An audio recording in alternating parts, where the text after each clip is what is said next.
Dear student, आज मैं second same civil और मैकेनिकल इंजीनियरिंग के लिए अप्लाइड मैकेनिक्स सब्जेक्ट का चैप्टर 3 मोमेंट स्टार्ट करेंगे।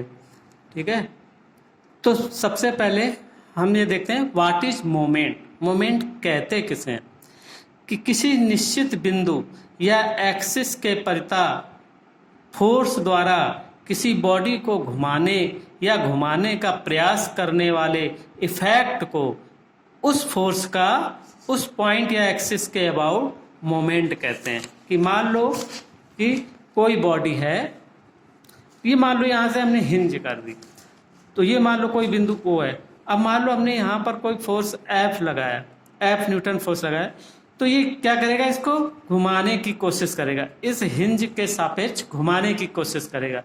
तो ये जो घुमाने की कोशिश कर रहा है, यानी जो बल का ये बॉडी पर प्रभाव पड़ रहा है, यानी बॉडी का बल पर एक्सटर्नल दो तरीके के प्रभाव होते हैं। एक तो उसी के लाइन ऑफ एक्शन पर उसको लीनियर डिस्प्लेसमेंट होता है, और ये अगर किसी बॉडी के सापेक्ष किसी बिंदु के सापेक्ष हिंज है तो उसके सापेक्ष रोटेटरी मोशन होगा। तो यानी इस प्रभाव को हम कहते हैं आघूर्ण यानी मोमेंट। तो अब ये मोमेंट ऑफ फोर्स होता क्या है, देखो अब हमने ये एक बॉडी बनाई हुई है चित्र कि किसी बल को किसी बॉडी की किसी फिक्स पॉइंट या एक्सिस के सापेक्ष घुमाने की टेंडेंसी उस बल का उस पॉइंट या एक्सिस के सापेक्ष मोमेंट ऑफ फोर्स कहते हैं। यानी किसी बल को हम जब किसी बॉडी पर लगाते हैं तो वो किसी बिंदु या मान लो किसी एक्सिस, जैसे ये यहाँ पर हमने फोर्स लगाया तो ये इस बिंदु के सापेक्ष या कोई एक्सिस ले लें कि एक्स एक्सिस के सापेक्ष या वाई एक्सिस के सापेक्ष, तो ये घुमाने की जो टेंडेंसी है उसको मोमेंट कहते हैं। और इसका मान कितना होता है, यानी moment of force, how much moment of force, यानी force into perpendicular distance of force to the point और एक्सिस, यानी पॉइंट हो चाहे एक्सिस हो, इससे परपेंडिकुलर डिस्टेंस हमेशा होनी चाहिए कि फोर्स कैसा भी लगा। जैसे सपोज अब मान लो कि हम एक चित्र दिखाएं कि मान लो हमने ये फोर्स लगाया, ऐसे फोर्स लगाया, तो अब इस बॉडी से ये नहीं कि फोर्स से ये डिस्टेंस, इसकी लाइन ऑफ एक्शन से perpendicular distance, always perpendicular distance, यानी F इंटू डी, यानी हमेशा फोर्स के लाइन ऑफ एक्शन से उस बिंदु या एक्सिस से परपेंडिकुलर डिस्टेंस। ठीक है, यानी moment of force equal to force into perpendicular distance from line of action of force to the point और एक्सिस, यानी बल बराबर बल गुणे बल की क्रिया रेखा से निश्चित बिंदु या अक्ष से लंबवत दूरी। तो हमेशा लंबवत दूरी देखना है। जैसे ये हमने ये दोनों चित्र देखे हैं, इसमें क्या है, F फोर्स लगा है तो F into O B is the moment, और यहाँ पर F इंटू ओ बी ये भी मोमेंट है। तो ये इसकी इकाई क्या होगी, फोर्स की इकाई क्या होगी, फोर्स न्यूटन, और डिस्टेंस है परपेंडिकुलर डिस्टेंस, डिस्टेंस की इकाई मीटर, तो इसकी जो मोमेंट की इकाई होगी न्यूटन मीटर। मोमेंट भी एक वेक्टर क्वांटिटी है। अब this is also a vector quantity, क्यों, क्योंकि ये किसी बॉडी को जब हम फोर्स लगाते हैं तो बिंदु के सापेक्ष रोटेट करने की कोशिश करता है। तो देखो रोटेशन दो तरीके का होता है, पूरे उसमें आप देख लिए सभी जगह रोटेशन सिर्फ दो ही तरीके का होता है, आइदर क्लॉकवाइज और एंटी क्लॉकवाइज, यानी या तो घड़ी की सुइयों की दिशा में घुमाएंगे किसी चीज को या उसके अपोजिट घुमाएंगे। तो इसका मतलब क्या हुआ, क्योंकि बल द्वारा बिंदु के सापेक्ष बॉडी को घुमाने की दिशा या तो क्लॉकवाइज होगी या एंटी क्लॉकवाइज होगी।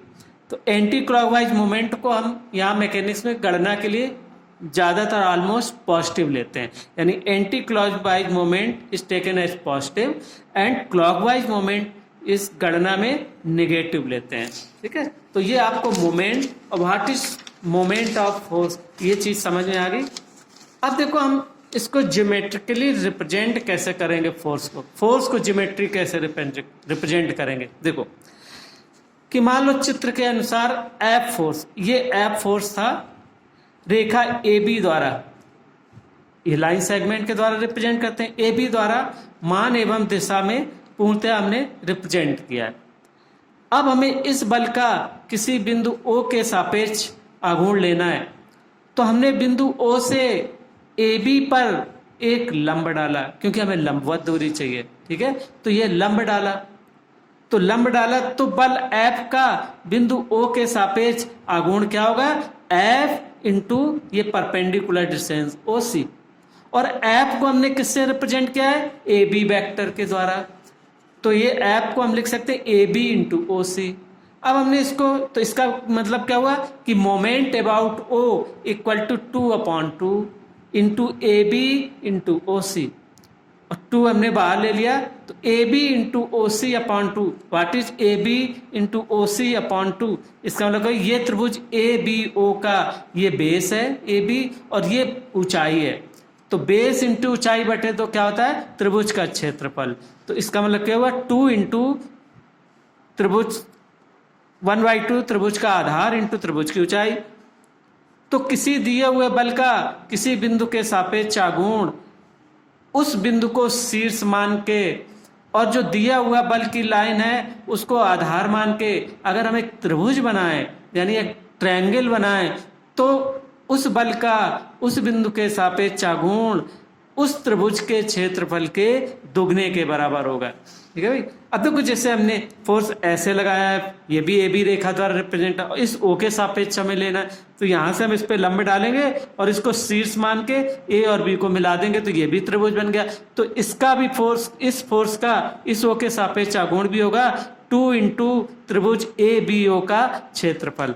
इस डायरेक्शन में ऐसे, चाहे यहां भी पॉइंट लें तब भी हम हर हाल में रिप्रेजेंट करते हैं। तो ओवरऑल हम क्या निष्कर्ष निकालेंगे कि किसी दिए हुए बल का किसी बिंदु के सापेक्ष आघूर्ण या उस बल की जो जो रेखा है या जो मैग्नीट्यूड है उसको आधार मान के और उस बिंदु को शीर्ष मान के अगर हम एक त्रिभुज बनाएं, तो उस बल का उस बिंदु के सापेक्ष आघूर्ण उस त्रिभुज के एरिया के दुगने के बराबर होता है, और उसको हम ऐसे रिप्रेजेंट करते हैं हम 2 इंटू त्रिभुज OAB।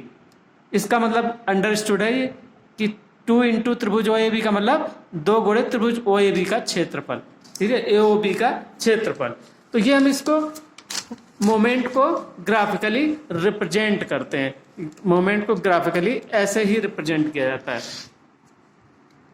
अब नेक्स्ट आता है कि जब किसी बॉडी पर कई फोर्स लगे हो, देखो हर फोर्स के पास 4 विशेषता होती हैं और उसके अकॉर्डिंगली उसमें लीनियर मोशन भी डेवलप कर सकता है और किसी बिंदु के सापेक्ष घुमा भी सकता है, रोटेट भी करा सकता है। तो अगर हम किसी बॉडी पर बहुत सारे फोर्स लगाएं और उनका किसी बिंदु के सापेक्ष आघूर्ण ज्ञात करें, तो हम अब आगे बात कर रहे हैं, तो उनका अगर हम एल्जेब्रिक सम लें और अगर एल्जेब्रिक सम उनका यानी सिग्मा m बराबर 0 हो जाए तो वो बॉडी संतुलन में होगी। तो इसको कहते हैं हम प्रिंसिपल ऑफ मूवमेंट।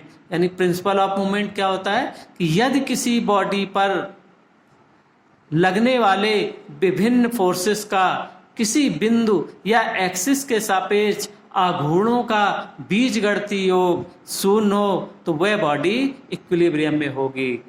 अर्थात फॉर इक्विलिब्रियम, संतुलन के लिए सिग्मा m बराबर 0। सिग्मा m क्यों लेते हैं हम, एल्जेब्रिक सम क्यों लेते हैं, क्योंकि एल्जेब्रिक सम हो सकता है उस बिंदु के सापेक्ष किसी बल का क्लॉकवाइज आघूर्ण आए और किसी बल का एंटी क्लॉकवाइज आघूर्ण आए। तो एंटी क्लॉकवाइज को हम लेंगे पॉजिटिव और क्लॉकवाइज को हमेशा लेते हैं नेगेटिव।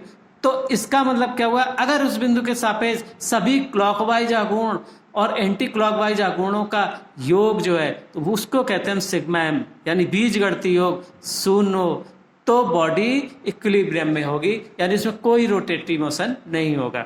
अब जैसे चित्र, ये हमने एक चित्र दिया है, ए बी कोई बीम है और इस बीम पर देखो कितने, ये O पर हिंज है। अब इसमें हमें F1, F2 और F3 3 बल लगे हुए हैं। अब हम O के सापेक्ष अगर तीनों बलों का आघूर्ण लें यानी सिग्मा m करें तो क्या होगा कि F1 D1, यहाँ से दूरी मान लो परपेंडिकुलर डिस्टेंस ये होगी, ये लाइन ऑफ एक्शन होगी तो परपेंडिकुलर डिस्टेंस ये होगी।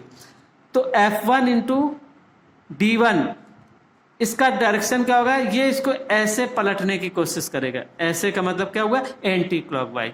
सिमिलरली F2 इंटू D2 ये भी इसको एंटी क्लॉकवाइज करेगा।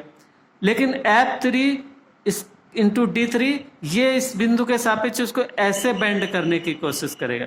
ठीक है, तो ये क्लॉकवाइज हो गया। तो अब हम एंटी क्लॉकवाइज को हम अगर पॉजिटिव लें और क्लॉकवाइज को नेगेटिव लें, तो आघूर्णों के सिद्धांत के अनुसार संतुलन के लिए क्या होगा, सिग्मा m बराबर 0। अब सिग्मा m बराबर 0 कैसे होगा कि F1 D1 positive plus F2 D2 positive और ये क्लॉकवाइज है, तो माइनस F3 D3 बराबर 0। अर्थात F1 D1 plus F2 D2 बराबर F3 D3।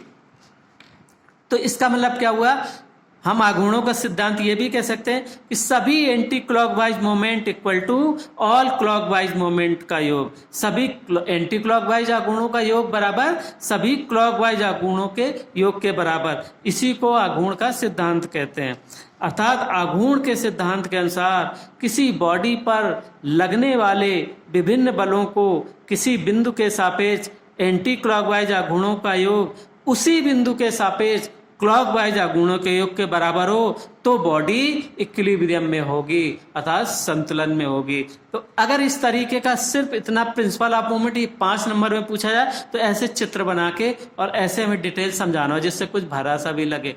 और बाकी तो सिंपल सा अगर आघूर्ण का सिद्धांत कहा जाए तो यदि किसी बॉडी पर कई फोर्सेस लगे हैं और उन सभी बलों का उसी बॉडी के किसी बिंदु के सापेक्ष आघूर्णों का बीजगणितीय योग 0 हो तो वो बॉडी संतुलन में होगी, अर्थात उसमें कोई रोटेटिव मोशन नहीं होगा। यही प्रिंसिपल ऑफ आघूर्ण, मतलब अगर यही प्रिंसिपल ऑफ मोमेंट अगर 1 नंबर में तो सिर्फ इतना ही लिख सकते हैं, लेकिन अगर 5 नंबर में पूछा जाए तो आपको पूरी तरीके से एक्सप्लेन करना होगा।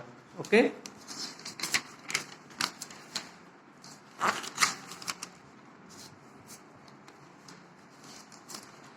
तो ये आपने अभी what is moment of force और what is principle of moment. अब हमको इस चैप्टर में पढ़ना है व्हाट इज पैरेलल फोर्सेस।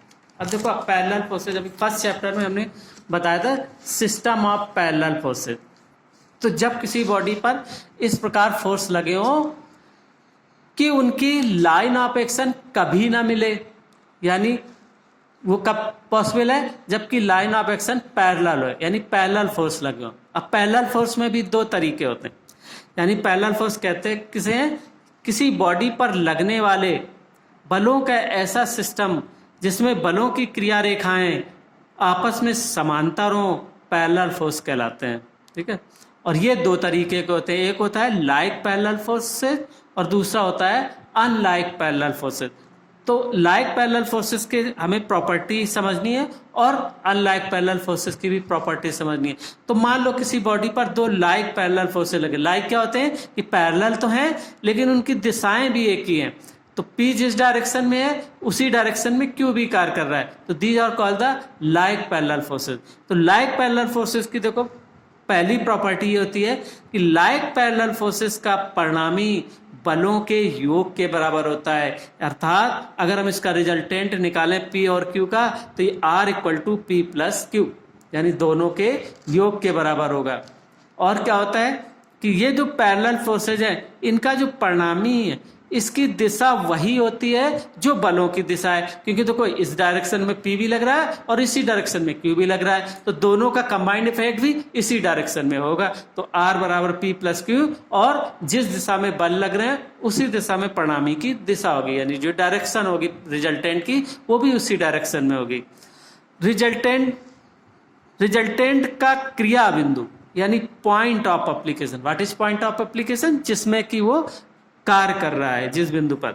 तो परिणामी का क्रिया बिंदु बलों के क्रिया बिंदु को मिलाने वाली रेखा AB के अंदर ही होगा। देखो ये बलों के क्रिया रेखा P का पॉइंट ऑफ एप्लीकेशन A और Q का पॉइंट एप्लीकेशन B, और इन दोनों को मिलाने वाली रेखा AB के अंदर ही होगा। कहीं यहाँ भी हो सकता है, यहाँ भी हो सकता है, यहाँ भी हो सकता है, कहीं भी होगा, लेकिन होगा AB के अंदर जब लाइक पैरेलल फोर्स लगे होंगे। ठीक है, और परिणामी का जो पॉइंट ऑफ एप्लीकेशन बलों के क्रिया बिंदु को मिलाने वाली रेखा के अंदर होता है और क्रिया बिंदु बड़े बल के समीप होता है।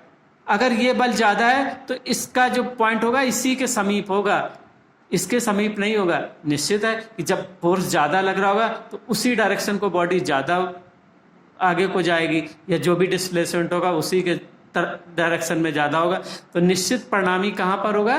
बड़े बल के समीप, इस क्रिया बिंदु के समीप। यहाँ पर हमने क्यू को बड़ा दिखाया है। और रिजल्टेंट का जो क्रिया बिंदु है बड़े बल के समीप होता है, और रिजल्टेंट का जो क्रिया बिंदु है, ये जो क्रिया बिंदु सी है, ये बलों के क्रिया बिंदुओं को यानी पॉइंट ऑफ एप्लीकेशन को मिलाने वाली लाइन को इंटरनली डिवाइड करता है। यानी इंटरनली डिवाइड कर दिया ना, एक रेखा ए बी थी तो दो भागों में बढ़ गई, ए सी और बी सी, तो दो भागों में बांट दिया। कैसे? इंटरनली डिवाइड किया इसने। तो इनकी बलों के पॉइंट ऑफ एप्लीकेशन को मिलाने वाली रेखा को इंटरनली डिवाइड करता है, यानी आंतरिक विभाजित करता है। और कैसा विभाजित करता है? इसका रेशियो भी होता है। तो यही हमें याद रखना है कि यानी आर बराबर पी प्लस क्यू। आर का जो क्रिया बिंदु बड़े बल के समीप होगा, आर का डायरेक्शन जो होगा जो बलों का डायरेक्शन होगा, और क्रिया बिंदु जो है वो बलों के क्रिया बिंदु को मिलाने वाली रेखा को इंटरनली डिवाइड करेगा। और कैसे डिवाइड करेगा? इस रेशियो में डिवाइड करता है कि पहला बल और पहले बल के क्रिया बिंदु से परिणामी के क्रिया बिंदु की दूरी P into A C equal to दूसरा बल और दूसरे बल के क्रिया बिंदु से परिणामी तक के क्रिया बिंदु की दूरी यानी Q इंटू बी सी, यानी P into A C equal to Q into B C, यानी इस रेशियो में डिवाइड करता है। क्लियर? तो आपको लाइक पैरेलल फोर्स के ये पांचों प्रॉपर्टी दिमाग में हमेशा रखना है। जब आप न्यूमेरिकल करेंगे या जो भी आगे प्रॉब्लम करेंगे उसमें आपको एप्लीकेशन करना पड़ेगा, तो ये याद रखना पड़ेगा। यानी परिणामी R equal to P plus Q, R का डायरेक्शन वही जो P और Q का डायरेक्शन, आर का जो क्रिया बिंदु है दोनों बलों के क्रिया बिंदु को मिलाने वाली रेखा के अंदर ही होता है और बड़े बल के समीप होता है, और ये बलों के क्रिया बिंदु को मिलाने वाली रेखा को इंटरनली डिवाइड करता है। और किस रेशियो में डिवाइड करता है? कि पहला बल और पहले बल के क्रिया बिंदु से परिणामी के क्रिया बिंदु की दूरी इक्वल टू दूसरा बल और दूसरे बल के क्रिया बिंदु से परिणामी तक की क्रिया बिंदु की दूरी, इस रेशियो में डिवाइड करता है। अब देखो हम आते हैं unlike parallel forces. Unlike parallel forces क्या होंगे?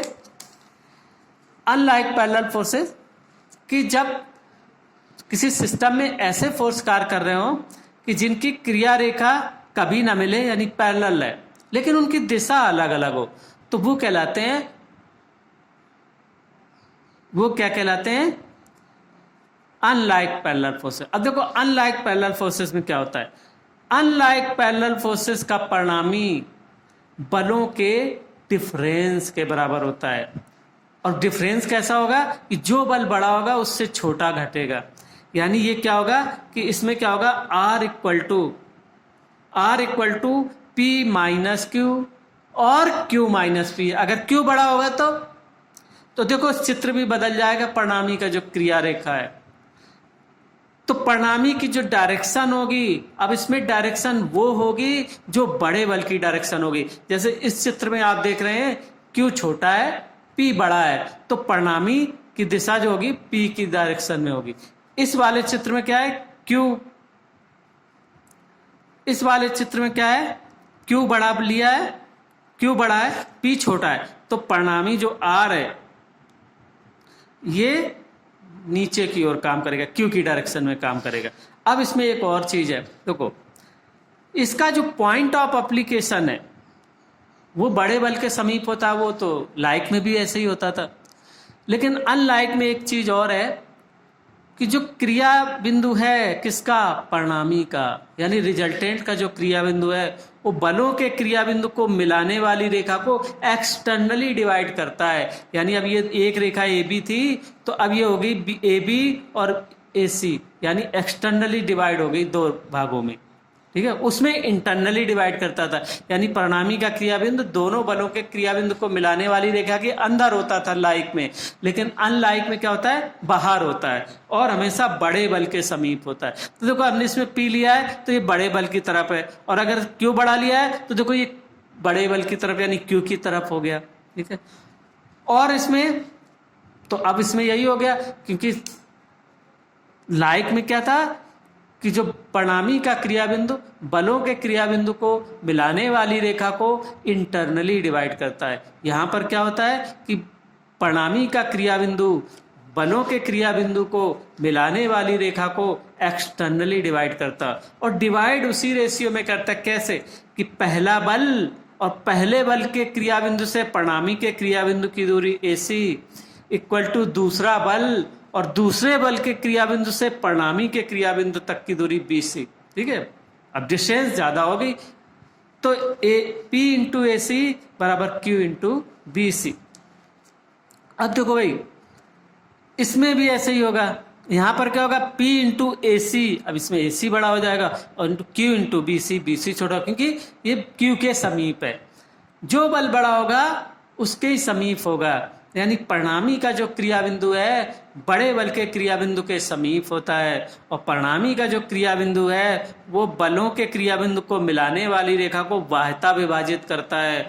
और किस अनुपात में विभाजित करता है कि पहला बल और पहले बल से परिणामी के क्रिया बिंदु तक की दूरी इक्वल टू दूसरा बल और दूसरे बल के क्रिया बिंदु से परिणामी के क्रिया बिंदु तक की दूरी, वो यही रेशियो है। तो ये 5 पॉइंट पैरेलल फोर्स में जरूर याद रखना है आपको, और इसी के आधार पर इसका एनालिसिस पैरेलल फोर्स का होता है। अब जब हम मोमेंट की प्रॉब्लम्स कराएंगे तो इसमें ये पैरेलल फोर्स भी आएंगे। अब इसमें जो एप्लीकेशन करना है मोमेंट का वो इन्हीं पे करना है, parallel force, levers, wheels, lever safety valve, steel yard, और इन जनरल जो भी है। अब तो उसको समझने से पहले सबसे पहले चीज अब आएगी बैरिग्नान थ्योरम। तो वो अब हम नेक्स्ट लेक्चर में आपको एक्सप्लेन करेंगे कि व्हाट इज बैरिग्नान थ्योरम और इसका कैसे हम प्रूफ करते हैं और कैसे इसका एप्लीकेशन करते हैं। ठीक है, फिर हम इसको बॉडीज पर अप्लाई कैसे करेंगे। उससे पहले जैसे लीवर क्या होता है, लीवर के प्रकार कौन कौन से होते हैं, लीवर का लीवरेज कैसे निकालते हैं, ये सारी चीज आपको एक्सप्लेन करेंगे। ठीक है, ओके। तो अब नेक्स्ट लेक्चर में, और इस लेक्चर को देखने के बाद कमेंट बॉक्स में ही अपनी अटेंडेंस भेजना है। ठीक है, ओके, थैंक यू।